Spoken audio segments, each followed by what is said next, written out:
இப்போது எல்லா மதத்துக்காரங்களும் வந்து நான்வெஜ் சாப்பிட்றாங்க, தவறு இல்லை, நம்ம யாரையும் வந்து குறைவாக சொல்லலை.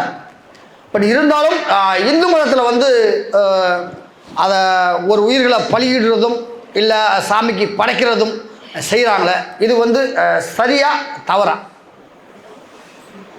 அதாவது மெய்ஞானிகள் எல்லாருமே பார்த்தோம்னா சாத்வீகமான உணர்வுகளை தான் போதனை செஞ்சுருக்கிறாங்க.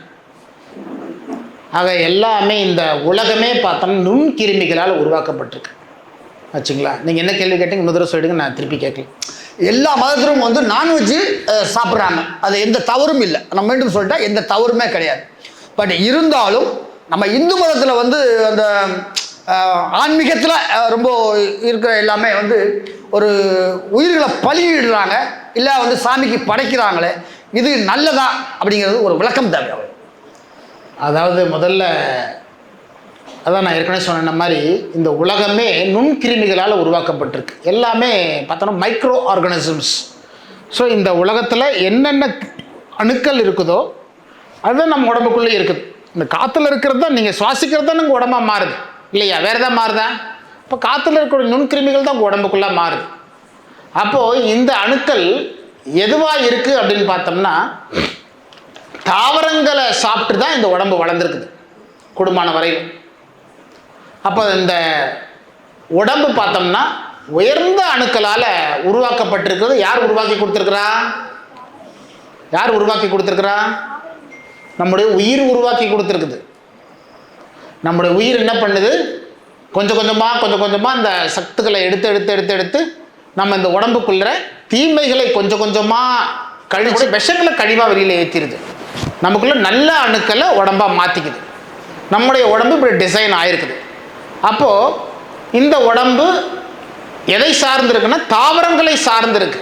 தாவரங்கள் எப்படி உருவாயிருக்கு அப்படின்னா நட்சத்திரங்கள்ல இருந்து வரக்கூடிய அணுக்கள் ஆக அந்த பூமிக்குள்ளே போய் ஆக அதனுடைய இயக்க அணுக்கள் தான் தாவரங்களாக உருவாகுது. அப்போ அந்த தாவரங்களை நாம் சாப்பிடும்போது என்ன ஆகுது, இந்த பிரபஞ்சத்தினுடைய சக்திகளை நாம் இந்த காஸ்மிக் எனர்ஜி இழுக்கக்கூடிய சக்திகள் தாவரங்களுக்கு உண்டு. நாம் சாப்பிடும்போது நாம் இன்னொரு மிருகத்தை சாப்பிடும்போது என்னவாகுது, நாம் என்ன சாப்பிட்றோமோ அதுதானே தசைகளாகவும் எலும்புகளாகவும் நரம்புகளாகவும் மாறுது.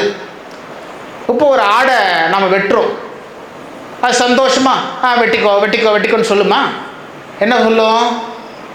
அது நீ வெட்டுறேன்னு சொல்லும்போதே முகம் அப்படியே வாடிடும். அப்படியே அதுக்கு தெரிஞ்சு போயிடுச்சு, ஐயோ நம்மளை கொல்ல போகிறானே இவன், கொல்ல போகிறான், இப்படி வளர்த்து கொல்ல போகிறானே இவன் அப்படின்னு சொல்லி நம்ம மேலே கோவப்படாது, ரொம்ப வேதனைப்பட்டுருக்கும். அதை போட்டு நரன்ற நம்ம வந்து கோழியாக இருக்கட்டும் ஆடாக இருக்கட்டும் நம்ம வளர்த்துவோம். அதை ஒரு 6 மாதம் வேறு வளர்த்திக்கிடுவோம். வளர்த்திட்டு வா வா வா வா போட்டு சர்ன்னு அருவோம். அது எப்படிலாம் துடிக்கும், சந்தோஷமாக இருக்குமா? துடிக்கும். அப்போ துடிக்கிறதெல்லாம் எங்கே போகும்? அது உடம்புக்குள்ளே தானே போகும். அப்போ அதை நம்ம சாப்பிட்டோம்னா அந்த துடிக்கிற உணர்வுகளை நம்ம ரத்தங்களில் இருக்குமா இருக்காதா? அப்போ ரத்தங்களில் இருக்கும். அப்போ அது எப்படிலாம் துடிச்சதோ நம்முடைய ரத்தங்களில் இருந்துச்சுன்னா என்னவாகும்? ஆக அந்த அணுக்கள், அந்த துடிக்கக்கூடிய அணுக்கள் நம்முடைய ரத்தங்களில் மாறி நம்முடைய உறுப்புகளாக அது மாறும்போது என்னவாகுது, நம்ம உடம்புக்குள்ளே நோய்களை உருவாக்கக்கூடிய சந்தர்ப்பத்தை உருவாக்கிடுது. அசைவம் சாப்பிடுகிறவங்க பார்த்தோம்னா நிறைய நோய்களை உருவாக்கக்கூடிய சந்தர்ப்பத்தை தான் உருவாக்குறோம். அசைவம் சாப்பிட்றவங்க 40 வயசு ஆச்சுன்னா டாக்டர் என்ன சொல்கிறாங்க, அசைவத்தை கொஞ்சம் குறைச்சிக்கோங்களேன், கொஞ்சம் நிப்பாட்டிடுங்களேன், இப்படி தானே சொல்கிறாங்க. நல்லதாக இருந்தால் என்ன சொல்லுவாங்க, இன்னும் நிறைய சாப்பிடுங்கன்னு தானே சொல்லுவாங்க. அப்போ என்னவாகுது, அசைவம் அதிகமாக கெட்ட கொழுப்புகளை நமக்குள்ளே உருவாக்கி நமக்குள்ளே ஹார்ட் அட்டாக்கை உருவாக்குது. நமக்குள்ளே ஜீரண உறுப்புகளை கோளாறு பண்ணுது. அதில் என்ன ஃபைபர் கிடையாது, ஜீரண உறுப்புகளை சேதாரம் பண்ணுது. அதை கொண்டு வந்து முட்டாள்தனமான ஒரு செயல்களில் நாம் என்ன பண்ணுறோம், கடவுளுக்கே நாம் படைச்சிடுறோம். கடவுளே இந்த உனக்கு நீயும் சாப்பிடு, நான் தான் சாப்பிட்றேன், நீயும் சாப்பிடு அப்படின்னு சொல்லி கடவுளுக்கே அறுத்து இந்தா அப்படின்னு சொல்லி நாம் படைக்கிறோம். முட்டாள்தனமான செயல்கள் இதெல்லாம் அரசர்கள் வழியில் வந்த செயல்கள். ஆகையினால நாம் வந்து அங்கலேஸ்வரின்னு சொல்லி சொல்கிறாங்க. அங்கலேஸ்வரின்னா என்ன, தன்னுடைய குழந்தைய வயிறை கிழிச்சு அது மாலையாக போட்டுக்குதான் அப்படிங்கிறது ஒரு அங்கலேஸ்வரின்னு ஒரு கடவுள் இருக்குது. அப்போது கோவப்படும்போது உள்ளுக்குள்ளே இந்த கோபத்தை உள்ளுக்குள்ளே இழுக்கிறோம். இழுத்த உடனே என்னோடய நல்ல அணுக்களை இந்த கோபம் போய் கொள்ளுது. கொல்லும்போது என்ன ஆகுது, எனக்குள்ள குழந்தையா இருக்கக்கூடிய அந்த அணுக்கள், கோபமான அணுக்கள் போய் கொல்லுது. அப்போ நான் வேதனைப்படனாலும் கொள்ளுது, கோவப்பட்டாலும் கொள்ளுது, கெட்ட உணர்வுகளை எதை எடுத்தாலும் எனக்குள்ளே இருக்கக்கூடிய ரத்தங்களை கூடிய என்னுடைய உயர்ந்த அணுக்களை கொண்டு சாப்பிட்டுக்கிட்டே இருக்கு, என்னுடைய குழந்தைகளை கொண்டு சாப்பிட்டுக்கிட்டே இருக்குது அப்படிங்கிறத அங்கலேஸ்வரியை போட்டு காமிச்சிருக்காங்க. ஆக சிங்கம் போட்டு காமிச்சிருக்காங்க காளிக்கு முன்னாடி. நீ ரொம்ப ஆக்ரோஷமான சாப்பாடை எடுத்தாலும் சரி, ஆக்ரோஷமான உணர்வுகளை எடுத்தாலும் நீ அடுத்த மிருகமாக பிறப்பேன் தான் மிருகத்தை போட்டு காமிச்சிருக்கான்.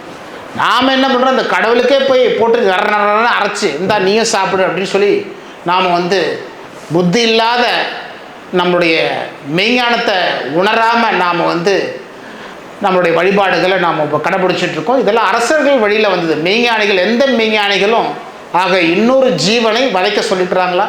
கொஞ்சம் யோசனை பண்ணி பாருங்கள். இயேசுநாதர் என்ன சொன்னார்? ஆடை போட்டு காமிக்கிறாரு, ஜீவகாரண்யங்கிறாரு. இங்கேருந்து போகிறாரு, அவங்க புறாக்களில் யூதர்கள் எல்லாம் என்ன பண்ணுறாங்க, புறாக்களை இதெல்லாம் நேர்த்தி கடனாக கொடுக்குறாங்க, எல்லாம் மற்றதெல்லாம் எல்லாத்தையும் அவுத்து விட்றாரு. இவன் எதிரானவன் சொல்லி என்ன பண்ணுறாங்க, ஆக இவனை எதிரானவன் தீர்ப்பு கொடுத்து அவனுக்கு தண்டனை கொடுக்குறாங்க, கொலை பண்ணுறாங்க. ஆக முஸ்லீம் மதத்தில் கூட நபிகள் என்ன பண்ணுறாரு, அவர் இதில் மதீனாவில் தொழில் பண்ணிக்கிட்டு இருக்காரு. ஆக ஆன்மீக கலந்துரையாடல்கள்லாம் பண்ணுறாரு, புரட்சி, ஆன்மீக புரட்சி பண்ணுறாரு. இவன் எதிராக என்னென்னோ பேசிகிட்டு இருக்கிறான்னு சொல்லி அவனை கொல்லணும்னு நினைக்கிறாங்க. ஸோ அவர் தப்பிச்சு வர்றாரு. இவர் தப்பிக்காமல் இவர் உயிரை விட்டுடுறாரு, அவர் தப்பிச்சு வர்றாரு, அவ்வளோதான். தப்பிச்சு வரப்போகும்போது மெக்காவுக்கு வராரு. அங்கே வரப்போகும்போது அங்கே ஒரு தப்பிச்சு வரக்கூடிய அந்த சூழ்நிலையில் அங்கே ஒரு கல்லறையில் ஒரு குகைக்குள்ளரை அங்கே ஐக்கியமாகிறாரு. அப்போ அங்கே தவத்தில் இருக்கும்போது அவருக்கு நிறைய சக்திகள் கிடைக்குது.